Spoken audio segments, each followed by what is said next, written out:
Marcus Fraser, 69 in those conditions is quite some golf. You've got some form happening. Yeah, I mean, I just felt like I was really in control of what I was doing.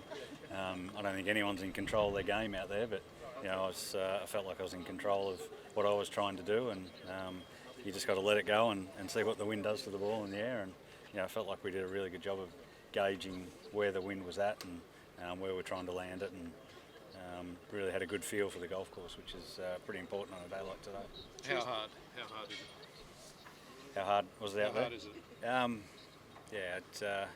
I always describe it. My old man plays off about 14. You know, he's a good golfer, but I think he would have struggled to beat 110 out there today. And you know, I think that's probably as strong a wind I think I've played in anywhere.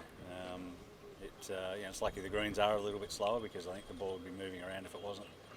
It looked like on the 18 there you almost lost your footing. Was that wind related?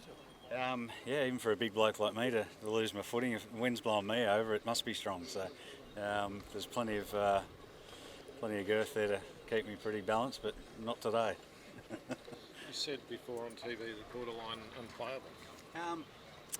Borderline. I think if they hadn't slowed up the greens, it would be unplayable. But I think they've done a great job of putting pins in the right spots and slowing the greens down, because they knew the forecast and they've done exactly what they needed to do to. Because I think if they hadn't have done that, I don't think we'd be out there this afternoon. If they had if the greens were a little bit quicker and they were in some silly spots. I mean, we're the first to go after the refs and the tournament directors if they get it wrong. But I think today it was all credit to them, because we could have quite easily been in the clubhouse all afternoon. What's the mindset when the wind just keeps getting up and up and up, Marcus? What are you thinking? Well, I think you just remind yourself you played golf for a long time and you know what to do. And you know, it was one of the first lessons I ever got taught, that the wind is your friend. Don't try and fight it. You know what I mean? A lot of the times you're trying to turn it back into the breeze, and when it's that strong, you just you double cross it, or you get it going so far on the breeze that just use the wind, and as I said, just let it be your friend and just use it. Was the one hole you had today where you just had to take almost a ridiculous club to, for distance-wise kind of thing? Where was it? I think I hit on the 7th hole I hit an 8 iron 99 metres. I normally hit it 140. I think I hit a 6 iron 125 metres and normally hit it 160. So but then at the same time you're hitting 3 irons. I think I hit 1 3 iron about nearly 260, 270 metres. What's you get into number 8? The brain's cooked at the moment, so I'm trying to think what is number 8. Leg right. Yeah, 5 wood.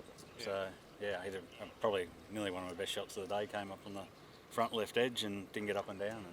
And it's easy to get frustrated at that sort of stuff, but you just got to remind yourself of the conditions and not let it get to you, because I think I had 2 bogeys today, and I thought that was a pretty good effort. Do you think about maybe winning, or do you? I think you always think about winning. It's always in the back of your head, because that's why we enter a golf tournament. So it's, I think, I'm trying at the moment. I feel like I've been so far off playing well.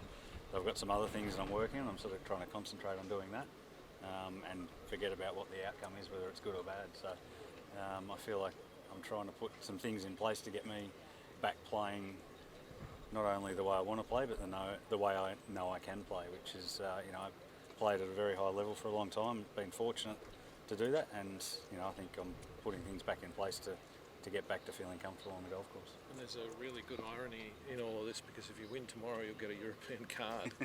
You've spent more than a decade in Europe and taken the hard decision to come home.